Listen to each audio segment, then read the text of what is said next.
Buenos días, mi grupo es el número 3 y quien les habla es Claudia Barajas. La actividad de hoy es PISA 2012 y estándares de matemáticas. La estructura de la presentación es el marco conceptual de las pruebas PISA, la relación entre PISA y los estándares, una propuesta de ajustes a los estándares, el análisis de la tarea de evaluación y las referencias bibliográficas.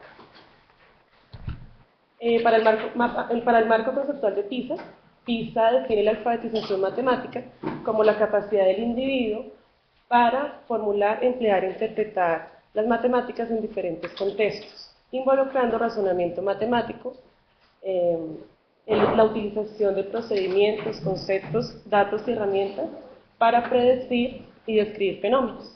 Esta definición de alfabetización matemática involucra tres aspectos fundamentales.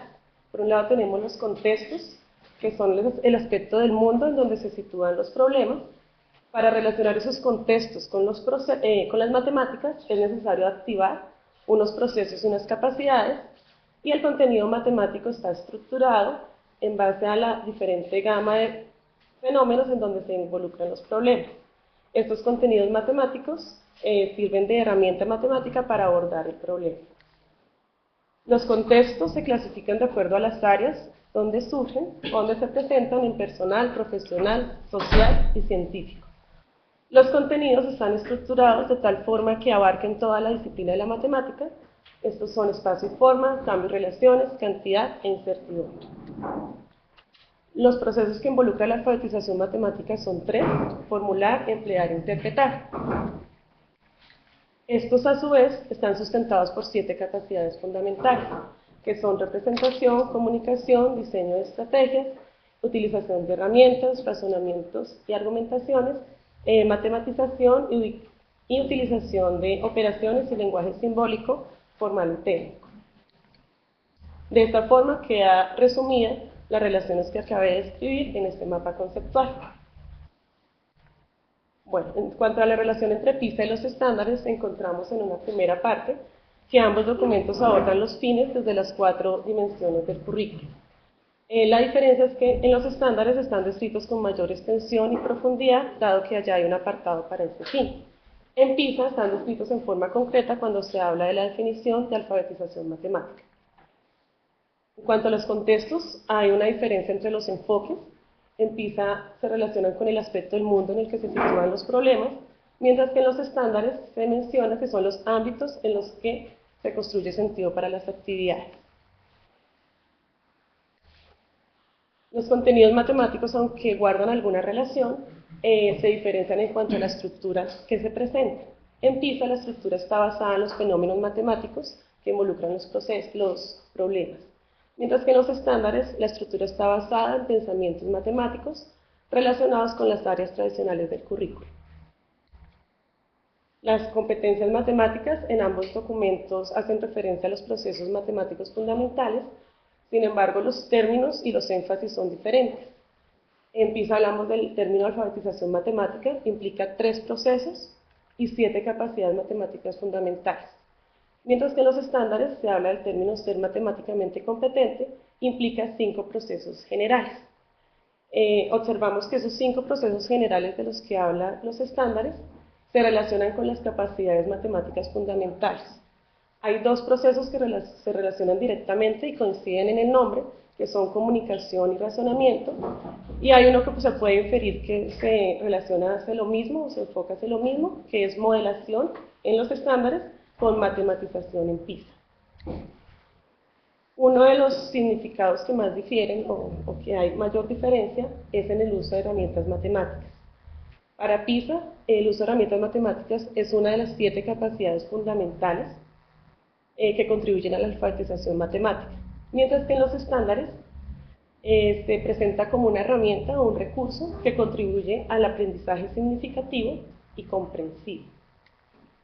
Con base a la comparación que realizamos, planteamos 3 ajustes primordiales. El primero es en cuanto a los contextos. Los contextos descritos en los estándares proponemos que se podrían ajustar a los que presenta la prueba PISA, en cuanto el estudiante relaciona con mayor facilidad las situaciones en que las matemáticas son útiles en la vida real. Esto contribuiría a a fortalecer la práctica o las herramientas de la práctica pedagógica del docente y además contribuiría a enriquecer las situaciones de aprendizaje. Un segundo ajuste es incorporar el uso de herramientas tecnológicas en todos los procesos matemáticos, debido a la importancia de la vida actual del siglo XXI. Un tercer ajuste es presentar las relaciones existentes entre procesos, pensamientos y estándares y cómo estos contribuyen a la competencia en matemática, de manera que sea evidente para el lector, tal como lo hace PISA en el documento. Cuanto a la tarea de evaluación, escogimos una tarea que se aplicó a los estudiantes de grado séptimo del Colegio Patio Bonito 2 del primer periodo. En esta tarea se habla de que un investigador encuentra 5 temperaturas de diferentes lugares y las registra en un gráfico. Se pide hallar el promedio de estas temperaturas y se dan 4 opciones de respuesta. El nivel de dificultad lo clasificamos en la escala nivel 2, dado que los estudiantes deben interpretar y reconocer situaciones que solo requieren una inferencia directa. Se extrae información de una sola fuente y se utilizan algoritmos elementales. En cuanto a las categorías, la clasificación fue en contexto científico, dado que habla de clima, habla de temperaturas. El contenido es la cantidad, dado que tiene que calcular un promedio utilizando 5 datos. Y el proceso es emplear, dado que se centra en la capacidad de conocimientos procedimentales, que tiene que aplicar solo procedimientos. Ahora, se activan 4 capacidades matemáticas, pero pues en nivel bajo en esta tarea.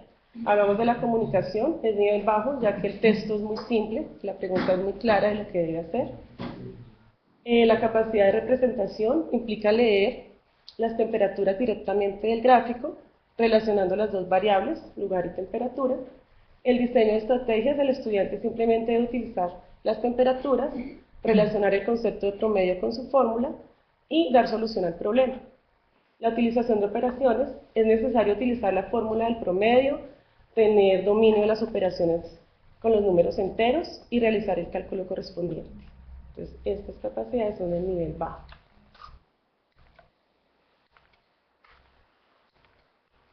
Las capacidades matemáticas que no se activan en esta tarea, definimos que son 3, la matematización, el razonamiento y la utilización de herramientas matemáticas. No se activan la matematización, ya que solo se requiere un procedimiento algorítmico, por lo tanto no se necesita realizar una representación o un modelo matemático. En razonamiento y argumentación, solo se remite al estudiante a aplicar la fórmula sin pedir ninguna justificación o argumentación ni validación de la solución del problema. Y la utilización de herramientas matemáticas es nula, ya que el docente no permite utilizar la calculadora, debido a que la meta de aprendizaje es el dominio de algoritmos con números enteros. Y estas son las referencias que utilizamos.